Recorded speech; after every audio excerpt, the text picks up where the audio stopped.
The Friday Morning Rant contains adult themes, adult humor, adult language, satire humor. Pretty much anything that isn't PC will eventually end up on here at some point. So if you don't like that, then piss off, Jack. You're at the wrong podcast. It's the Friday Morning Rant with Shane Halfyard. It's Friday, November 22nd, 2019, in case you give a shit. So, what's been going on? Hope everyone's having a good week. The end of it, fellas. You made it. You made it. It's the weekend. So, still watching that Gotham show. Right? I found it on Netflix. See, I don't watch a lot of cable TV. Not because I have anything against cable TV. I actually enjoyed TV a lot. But I work from 1:45 in the afternoon till 10:15 at night. So it's kind of in the prime time area. So I don't get to watch TV. So I didn't get to watch Gotham when it first came out. And that was, it's fine. It's okay. I'm making it. I'm starting to watch it now, and I like it. I think it's a great show. What I am enjoying about it, particularly, is I am feeling so bad for the Penguin. They've taken these villains, and they're trying to humanize them in a way. And I think that is a great way of storytelling, and I enjoy it. But I'm telling you, the guy who plays Jim Gordon, he could have easily have been the third Winchester brother, eh? Doesn't it look like Dean Winchester? Like, could be like his little brother. Don't you think so? Maybe it's just me. But I'm enjoying it. I'm having a good time with it. It's a lot of fun. My wife and I watch a couple episodes before we go to bed, and that's it. The thing about my wife is she likes to binge watch. Okay, like if she had her way, we would watch nothing but Gotham all the time until it was over, until it was in the end of it, and then she'd want to binge watch the other thing. Now, me, I have no problem if we watched an episode of Gotham and then, like, an episode of, I don't know, what's another show? Atypical, and then round it off with a comedy. That would be great with me. Not a problem. But we don't do that because my wife gets right into the show and she gets very excited. She yells at the TV. And I'm like, holy heck, woman, you need to calm down. Just my opinion, anyway. So, I was with my walking buddy, all right? You and I were chit-chatting. And we were talking about our childhood or whatever. And discipline came up. I can't remember how that came up. And it's not important. And I said, well, he was talking about one thing, and, I was talking about my dad, and I was like, man, I never understood my dad. And I still, to this day, don't understand him. There are things about him I don't get, and I probably never will get. Well, one of the things that I don't get is the most random things would piss him off. Like, for example, I bought a can of Pringles one time. Okay? Right? Let's just right. That's the offense. I bought a can of Pringles chips. Okay? You think it over. That's what I did. I bought a can of Pringles chips. And I'm eating it, right?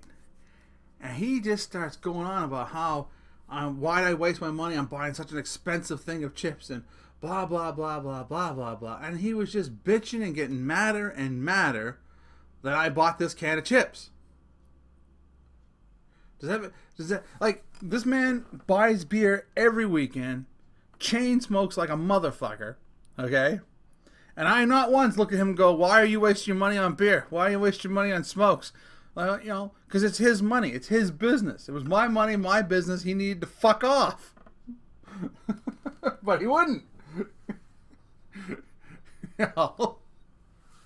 And I even pointed out to him, I said, it's my money. I can do what I want with it. It's none of your damn business. Because I was at the age where I knew I could take him. I wasn't scared of him anymore because, at that point I was just under 6 feet, and I weighed about 230 pounds of muscle. You know, he was pissing me off, but this is my mid-teens, by the way. Not, I wasn't a little kid. So, but that was just the most random thing that would bug him, and you never knew what would set him off. So then when I said this to my walking buddy, he's kind of like, yeah, and he's being sympathetic, he's listening, but he has no idea what that's like, because he told me his dad never really got mad. I was like, oh, so you had a mature father. He goes, oh yeah, I had a good dad. Okay. Now that's not to say that my dad didn't have some great qualities. He did have some fantastic qualities in him. Some of the things that he did do, I based my parenting on. For example, every single time I needed to go to a wrestling meet, he'd be up at 4 in the morning, 5 in the morning, didn't matter what time. And he'd drive me there. Now, he wasn't happy about it. He bitched all the way. But that's just his way of doing things. He just likes to bitch and complain. So I would just laugh it off and not worry about it, right? Another thing he would do constantly, if I had a date, and since I couldn't drive, he would drive me to said date. Excuse me, pardon me. And even now, again, excuse me. Let me get a quick drink of water here. Even to this day, since I can't drive, if my wife was, like the last time my wife went to the airport, right? He drove us to the airport. When my wife was flying back and forth from Alberta to where I am, across the country to visit me, he would be there. He would help me go pick her up, and he would drop her off. And sometimes he'd miss half a day's of work, or a couple hours of work, or whatever. And I'd say, Dad, I'll give you some money for your gas. I'm sorry. And he goes, no, I'd rather miss. No, it was like 2 hours of work. Rather miss 2 hours of work and save you about $50, son. Don't worry about it. He goes, I can make it up the end of the ship. So he had some wonderful qualities. Right? So there was that. But just for some reason, the most random thing would just piss him off. And I imagine he probably didn't have the best childhood. Like, I'm willing to bet my childhood compared to his childhood was, 1,000 times better. And I think that's all parents strive to do, is try to make their kids' childhood a little bit better than what theirs was. Or equal to if they have a really great one. So that was our walking buddy thing. That was what we did. So then a friend of mine sent me a video, or showed me a video, about Donald Trump Jr. being on The View. Now, I've talked about The View once before, but I never actually sat down and watched a whole episode. I watched a couple of scenes here and there. So I watched this. And I didn't want to judge these people, these women, too harshly. Okay? Because I thought, well, maybe this is just a sensitive topic. So I started watching several episodes from different seasons. Okay? Randomly picked. I didn't even pick the topic. I just, watched like season 1, episode blah, blah. And so forth, so forth. I watched a good 6 episodes. And here's what I noticed about The View. They claim to be a channel or a show where they're trying to exchange ideas and different viewpoints. And they are. They're very supportive, interactive, engaging if they agree with your topic. If they believe in what you're saying, they are the most supportive and loving group of people you'll ever be around. They're wonderful to those guests. But the moment someone has an opposing point of view, something that may be completely different, they start just swarming them. I mean, they turn to nasty fucking bitches the moment you have something that they don't like to say. Like, just nasty. And they don't let you finish. Like this poor guy. Okay, Donald Trump Jr. Alright? He wrote a book. He talked about this one guy who was a whistleblower, and he mentioned his name. And they were like, you had no right to mention his name. Squawk, squawk, squawk, squawk, squawk, squawk, squawk. So then he pointed out that it was on a news that the guy's name was released 5 or 6 days prior to his book came out, before he wrote his book. I mean, and before he released it in a retweet, that it was out for days beforehand on a well-known news webpage. Okay? And they're like, that doesn't matter. You had no right to do it. Well, no. Once it's out there, it's out there. I mean, and then this, I can't remember her name, but she was African-American. She has blonde hair. It's not Whoopi Goldberg. I love Whoopi Goldberg and her movies. She's awesome, but a bit of a bitch on that show. But anyway, there was this other girl, and she's like, well, my law degree says different. Well, no, I looked it up. And once it's been exposed to the public, you can repeat it. There's no law against that. So you can, lady, you can cram your law degree up your ass. You're just using that as leverage, thinking that you would be more credible. I'm not saying you don't have a law degree. You probably do. But the moment you put that information, someone else puts that information out there, it is now public information, especially when it's on the internet. So if I said, it'd be like if I quoted you word for word of something you said on The View. And then you go, well, you can't do that. Well, I can do that. You put it out there, right? This was already put on a news feed. It was already out. He just recycled that information. You can't harp on him for that. It's no different. It doesn't matter that he's the president's son, okay? Who gives a fuck? It's not the issue of who is whose father, right? And what I liked about him is he really did the best he could. And then they're like harping on his father's mistakes. So he jumped up and he pointed out that when he exposed this whistleblower, he pointed out to Barbara Walters that her and NBC did that, and of course she denied it. But you can look it up. I found it. She did, right? She did. Then he pointed to this other girl, goes, "You went out as blackface one year," and she goes, "I did not." And then I think it was Whoopi Goldberg said, "I would have said something about it." And he goes, "And you did. You did say something about it." So he was like pointing out all their flaws because they were too busy. But of course they denied it because I don't even think at this point these harpies were listening to him. I think these harpies just said no out of knee-jerk reaction. I do not think they were intentionally lying. I think these harpies were all riled up. So these harpies decided to say, no, we didn't. Just blatantly. They didn't even give it time for thought. So I wouldn't call them a liar on that. I would just call them, stupid.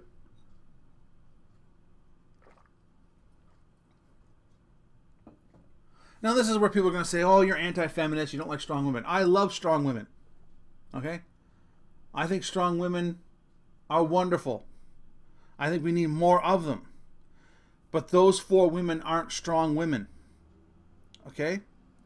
I believe strength comes in ability to listen to your opposition, to allow them to speak and voice their point of view before you make your opinion known.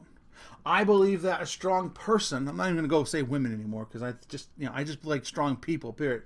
A strong person doesn't need 3 or 4 people to gang up on one person, which is what they were doing, right? Well, no, there was 2 there. He had a representative with him. So it took 4 people, these 4 so-called strong people, to gang up and harpy on these 2 people. All right?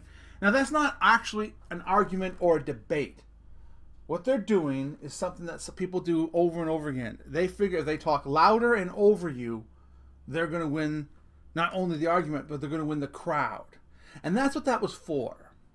It wasn't about winning the argument. It wasn't about expressing an idea and an interaction of ideas and points of view. It wasn't that at all. It was all about ganging up on these 2 people, talking loud and boisterously and fast, so that the crowd behind them go, yeah, and cheer them on. It had nothing to do with any arguments or points of view or anything. And that is a shameful way of doing things. Absolutely shameful. You take something like The View, which I imagine is supposed to be like, that's supposed to represent different points of view, right? And then instead of hearing different points of view, you just squawk and harp on your point of view, right? And there was Barbara Walters is one of those people out there that I used to really truly respect. I loved her because she was very engaging when she'd have her investigative reports, and I thought she was amazing. But when she was on there, my God, she didn't care. She didn't give a shit about the truth or his perception of the truth, because there's more than one perception of the truth. She was just there to bully him and demoralize him and make him feel small, right? And that's what people. I mean, if I got a chance to go on The View, I'd have a lot of fun with it. I really would. I would have a blast on that show. I'd just be laughing my ass off.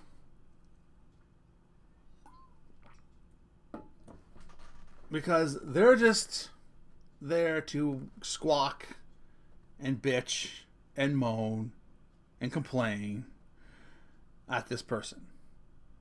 Now, I'm willing to bet dollars to donuts, though, okay?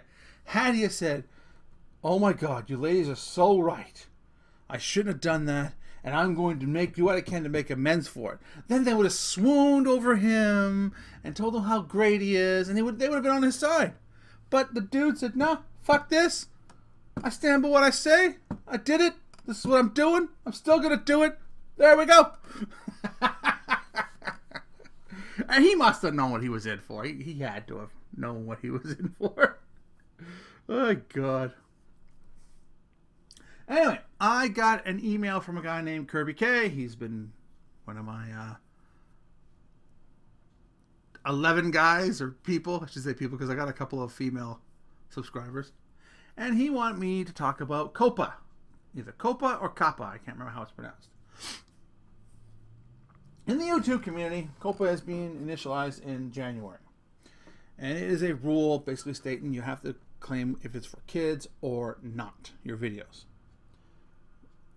Now, the reason why this came about is because YouTube was illegally compiling data. The FCC found out. They got in trouble. Then they came up with this thing to help. I'm not sure how this helps, but to help regulate things. Now, am I against Coppa? Nope, I'm not. But I am looking at it from a guy who's not making a damn dime off his show. Like, I don't make any money. I'm not monetized. I don't have anything. I'm doing this because I enjoy it. If I ever do make a living off it, wonderful. If not, I'll still do it because as long as I enjoy it. But where is the line? I mean, this is such a blanketed thing Coppa's doing, all right? Like, for example, there are people out there who do toy reviews. So that's automatically for children, right? Or that's what they believe. They believe it should be automatically for children. Well, there are toys out there that are like $300, $400, $500, $600. They're for adult collectors. So if a toy review reviews that, that's not really a children's show, right? Although children could watch it. So you could blanket your channel your channel can be for kids or not for kids. Or you could take the time to do each individual video. So there's members of the art community, there's members of the toy review community, there's members of product review community, right? And my suggestion is that they take each video and mark it for kids or not for kids. Okay, what can that do? Well, that takes away monetization, because if it's for kids only, there's a whole lot of advertisements that aren't going to go on those things, right? Like you're not going to get Dollar Shaves monthly, on a review for Ninja Turtles,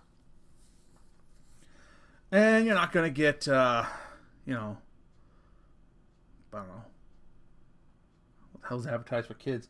I don't watch commercials anymore. But you'll get toy commercials or McDonald's commercials. Well, you might get McDonald's commercials because that can be for everybody. But if you're a kid and your show's for kids, then they have to start searching advertisers out for that. Okay, like if you're doing a kids show, then my recommendation, say hypothetically, if you're doing it for kids only and it really is a legitimately kids show, like say you're I don't know, reviewing toys, right? You're doing a toy review for children. Well, that's wonderful, right? Well, say you do that toy review for children. Well, maybe those people who you're doing the toy review for, they can pay you to review the toys. And then other toy companies can be put on commercials on your thing. Or children's movies, children's TV shows, things like that.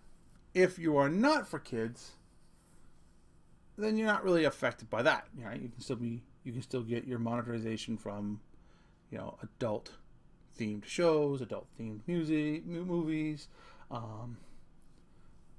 gadgets, clothing. There's all kinds of stuff you can do there. The other thing I suggest is look into Patreon, right? Ask for like $1 a month from your subscribers. Do your videos only on Patreon, where Patreon could be the next YouTube. Or get a few you geniuses out there to make another form of YouTube, right? Or YouTube makes a YouTube channel specifically for children only. There's all kinds of ideas out there. But do I think Coppa should exist? Yes, I think Coppa should exist. Not the way it is now. It's too much of a big blanket situation. But children should be protected from content on the internet. As it stands right now, you could do a children's toy review, cuss your brains out, and still be considered for kids. That's ridiculous. There has to be some sort of monitoring system for children. Because even the advertisements, like my daughter, what was last year, she was watching this show on YouTube, and it was clearly for kids. They were reenacting Goldilocks, and they're with toys, and they're reenacting the Goldilocks, and it was clearly for children. Had no problem with the show whatsoever, but then an advertisement for the Nun came on there. The fucking Nun came on that channel. Isn't that insane? Like my daughter's like, what is this? I covered her eyes. So I don't know, but don't watch it. The Nun was advertised on this person's YouTube show, and I was like, that's nuts. That's So there needs to be some sort of regulation there, because there are things that are put on there that kids shouldn't be watching. Like, no kid should be listening to this show, right? No, none of you. Get the fuck out of here. But some of that is on us parents. If I hear my daughter watching a show or see a show she's watching and I don't approve of it, I talk to her about it and I tell her no, and then I will constantly check the history of what she watches to make sure she's obeying that. All right? Parents do have to be involved. But that being said, YouTube should be responsible for that. I just think that they're going about it the wrong way. They're being too aggressive with this Coppa thing. Like I said, it's like they're throwing a big blanket on it. It's like they are performing surgery with a baseball bat when what they need is a scalpel, right? You can't go on doing that. But they really got their hand caught in the cookie jar, so they're trying to make amends as fast as possible, trying to fix things as fast as possible. So like everything else will break, but it'll be okay because they fixed this one issue.